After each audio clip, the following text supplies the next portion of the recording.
Welcome in, everyone. Dr. Terry Wager here with my good friend Kevin. We have been off for a couple of weeks due to holidays and travel and other things that come up, I guess. But we're super excited to be here. And what are we talking about today, Kev? Contracts. Contracts. And what about them? We all love them. Oh, there it is right on the screen. We're using some new software that we're really excited about. And contract disputes, in fact. So, what do we do? And I mean, I've never had this problem before. Wait, that's not true. I've had a problem a lot. Um, and in fact, I became a lawyer so that I know how to deal with contract disputes. No, I did not. But I know one, and I talk to him It's a lot. important. What's your experience with contract disputes? Do these happen a lot, or is it a normal thing? You mean in general or like me personally? You personally, just everybody I come mean, at I'll answer either one. it. Me personally. Yeah, yeah, why not? So for me personally, like I haven't had a lot of contract disputes. Just because I mean I don't know the exact answer, but I just try to make good deals where everybody wins, which I think is important. And usually that's the case. But when I do have a dispute, it's a big one. We have one in particular, a former friend of mine that's chasing us for like 50 grand for a photo shoot. And, you know, didn't perform. We don't have to get into details, but basically didn't perform. The agreement wasn't, he didn't perform on his end of the agreement. And he's not happy about that. Well, So, and I believe he actually thinks you didn't follow through with what you did, so he's right. every right to not perform well, and you owe him a bunch of Mhm. money. Like when we add all that stuff up, it doesn't really add up very well. And that's where, but the contract should have been more clear. It should have been drafted by an attorney. This was a Chat GPT contract. And Wait, just for a minute. Are you saying that ChatGPT is not a lawyer? ChatGPT is not a lawyer. Found out the hard way. Okay. My mind was blown. I'm sure other people's might be, but yeah. So, but yeah, most of the time, I think if your intent is good and you're trying to do good business, I don't think contracts. Um, I think overall, not that you wouldn't have conflict, but it doesn't always have to refer back to the contract. Usually, it's good. You want to have them, in my opinion, you want to have it, but if you're doing the right thing and the other person is, then you typically won't need it, even in times of conflict. Yeah, That's my opinion. yeah, and I've written dozens and dozens of contracts, whether they're just simple agreements or they're more widespread agreements. I've signed contracts for all kinds of different things, and the contract is always a promise to do something for something else, and all of the different agreements. And I'm pretty sure everybody listening knows kind of what a contract is. But it's funny how people think that I signed the contract, now I actually have to fulfill on it. Wait, what?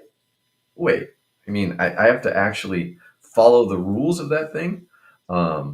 And I was actually on a call with somebody yesterday, um, who we were talking about, as an employer, whether you have a W 2 or a 1099, or in some sales situations, there's businesses that actually have people on a W 2 and then paid on a 1099 for commission structures too. It's very, very interesting when you're looking at all this stuff.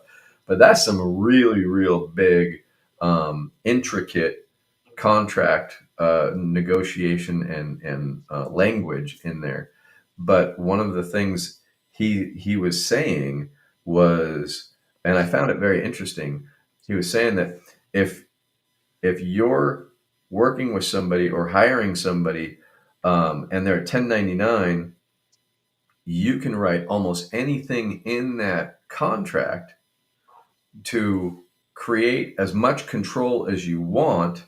And if it's in the contract, it's legal and binding as long as it's legal. But if you don't write it, there's no precedent for it. And so you have a lot of control with the contract. However, there's some downsides to having a contract instead of a W 2. And this is totally kind of off the subject. But the big part of it that I was listening for is everything that you write in this contract can be upheld in a court. And so you want to make sure that you're writing specific and uh, I lost the word, but you want it specific and detailed so that you are 100% on track with what you're wanting. The biggest problems that we have is what you were talking about with ChatGPT, where you write it and you think you're covered, and then things that you never thought were going to come up, and now you have to dispute it and then go, okay, what is the nature of this language and what is the spirit of the language and what does it really mean and what does it exclude or include when we're looking at that? And that's one of the biggest reasons that you want to have a lawyer look at that stuff. Right. I mean, there's a lot of things that you may not even think of that could be a potential issue that attorneys can think of. And I just want to take this moment to let you know that there is a new movie in the works, and Kevin is trying for the role of mob boss, and that's why he's kind of talking with a little scratchy throat thing. Yeah, I apologize. I apologize. My voice is being lost a little bit. He's gonna be mob boss. Talking to me. But it's really interesting because and this topic came up because another friend of ours said that he had a situation just recently that he had a contract for a big project, video project, and interesting enough, the person paid on the contract a certain amount, and then they chat GP'd their own legal argument for why they don't actually have to fulfill on the contract, and then sent it to him. And then they got all nasty with, well, if I want all of my money back too. In fact, after he's already given deliverables, and it's like this is not how contracts work. And so, what do you do when and it might not have to be necessarily a contract, but what do you do when you have somebody either starting to renege or starting to try to renegotiate when you had an agreement already? What do you do? I mean, I'll talk to the person and just be like, try to find out why. Like, how are they feeling? Like, what's causing this to happen, and try to get to the root cause of it Yeah, emotionally. yeah. I like that angle. I tend to take that angle myself because I think a real interesting thing is when people are deciding that they want to renegotiate or change the rules, which I would call a betrayal of the contract. But they're changing the rules on it. Something's going on with them that they've given themselves permission, and I call that entitled. And they're entitled to go ahead and change the contract in some way. And they've decided that whoever they have the contract with is a good target to do this entitlement from. And what's really going on emotionally is they're feeling like they had some kind of hit. They're having a worth issue, and what they're doing is they're transferring the worth issue onto the other person. Does that make sense? Yeah, it's like kind of like projecting in a way. Yeah. And so they absolutely tend to project that, well, I'm in this situation, so I don't know what to do, but I'll go after this other person that I made this agreement with because I'm in trouble, and I'm going to pass my trouble on to them, and I'm entitled to do that because I don't like the trouble I'm in. And really, what they're doing is they're feeling some kind of powerlessness, they're feeling some kind of pressure, they're feeling some kind of feeling of worthlessness. And so then they disconnect from the agreement that they made, and then they go after that agreement and they just pass on the problem. And I'm not sure why people think that that's okay, but they do it a lot, right? And, I mean, this is a normal thing. It's one of the reasons that we had to have contracts in the first place, and we moved away from handshake agreements to contract agreements because people break contracts. And for me, it really is. You know what? Yes, I'm a person of my word. However, um, if I knew then what I know now, I wouldn't have signed that, so I don't have to pay it. And I also think, they even like let's say you're the person that has an issue with an agreement that you've made, right? And a contract that you sign.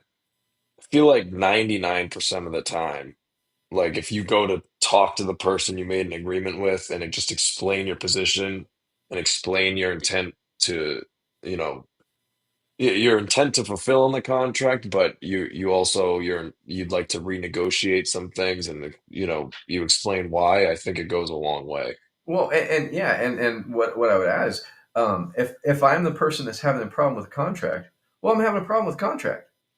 That doesn't mean that I just go automatic. Well, I can't do it. I'm not going to do it, and they can't make me, because one, that's pretty much me being a 2-year-old, and you can't make me.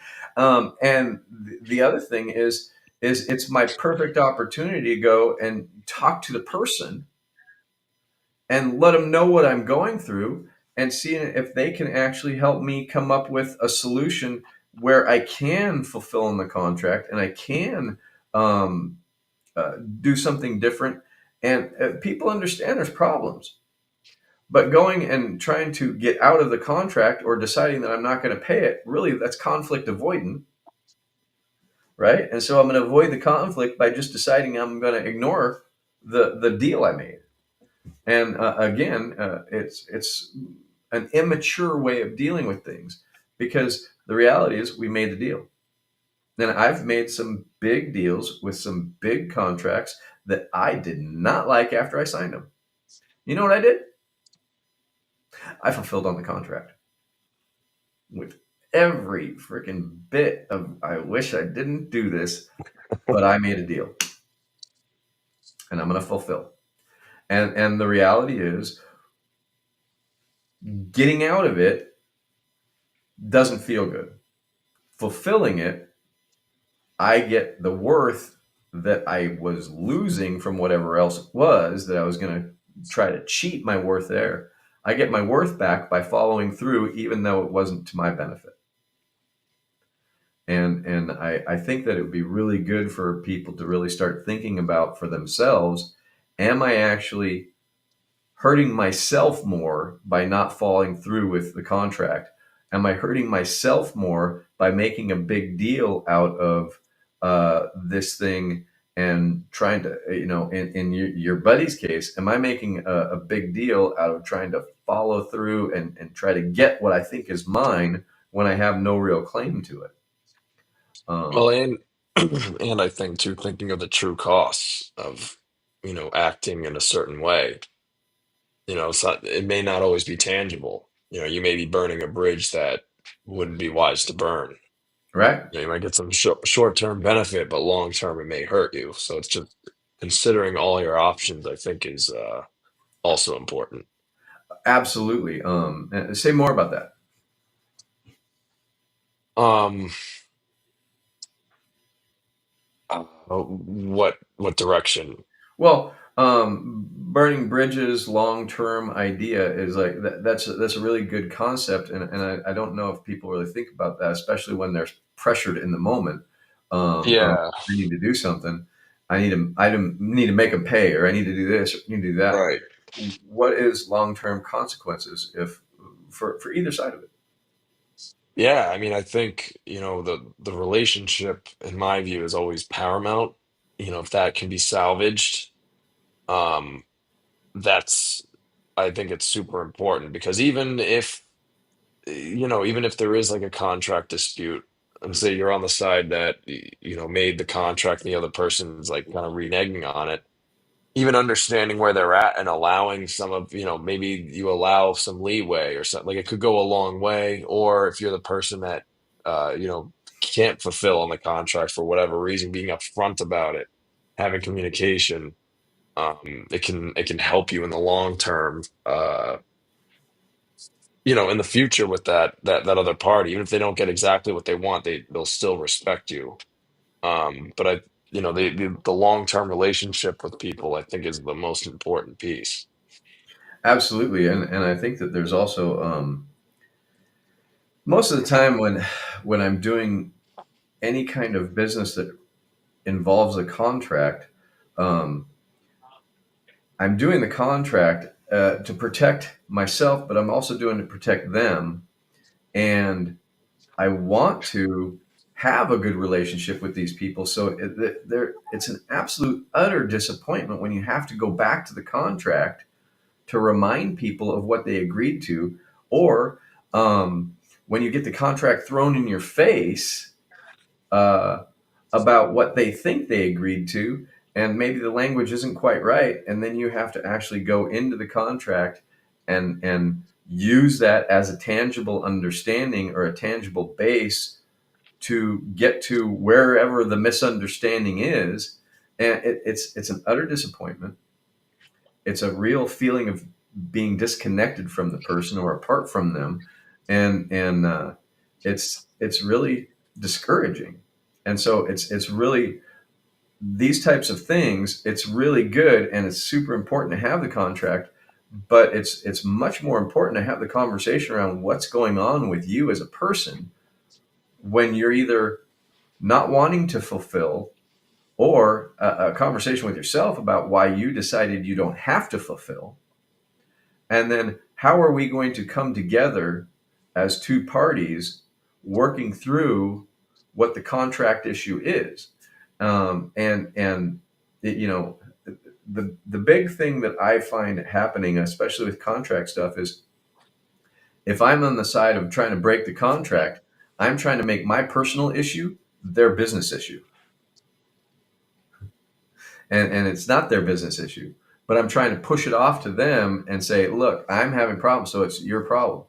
And there's times that you can renegotiate contracts, and there's times you can renegotiate relationships, and there's times you can talk about where this relationship is going and whether it's right or not. And Kevin and I have been involved in a number of different businesses, and we've had a number of those conversations, and every time it goes really good. One, because we respect each other. Two, we want to see the best for each other. And three, we know that neither of us is going to come after the other. If we have a disagreement, we're going to talk about it and see what we could do. And that's what we suggest. I believe I'm talking for him. He might think no, No, I but completely agree. The way I look at a contract, I think it should be treated as like insurance.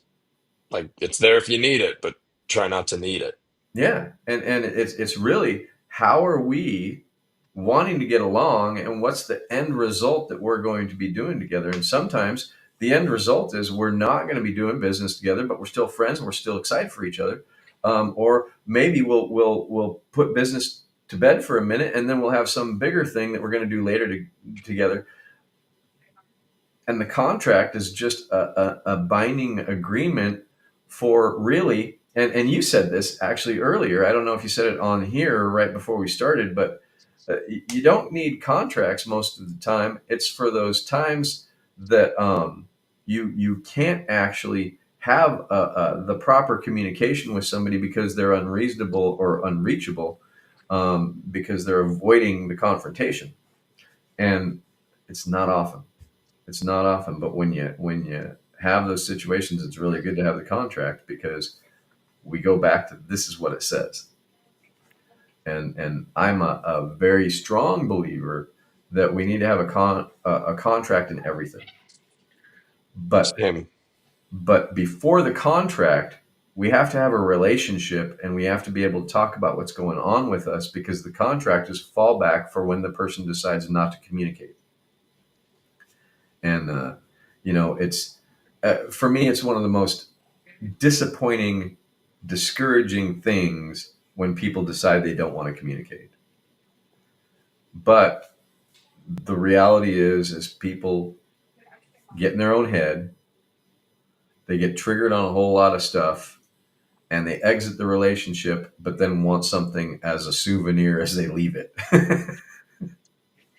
and that's and I think that that's the big thing, that the contract keeps us safe. It keeps them from having us do that to them, if we decide to have the tantrum and want to take a parting gift, or it keeps us safe if they want to take the parting gift, which is whatever the contract says that they can't do. It keeps everyone on the same page. Yeah, absolutely. Keeps them on the same page. I know. I'm sorry. It's brutal.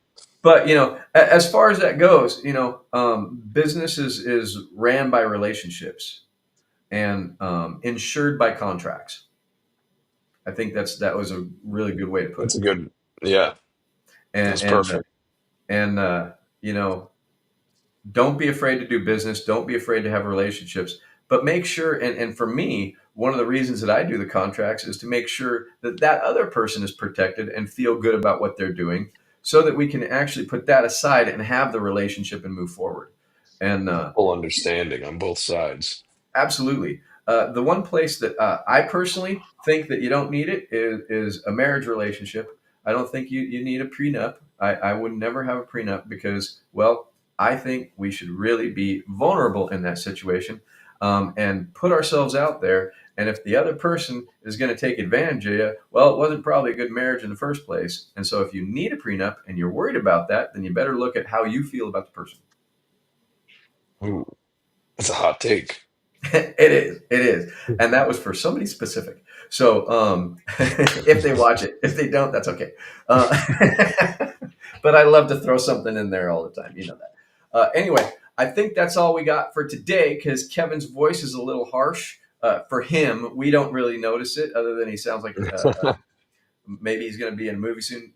Coming to a theater near you, Kevin as Mob Boss. My But boss.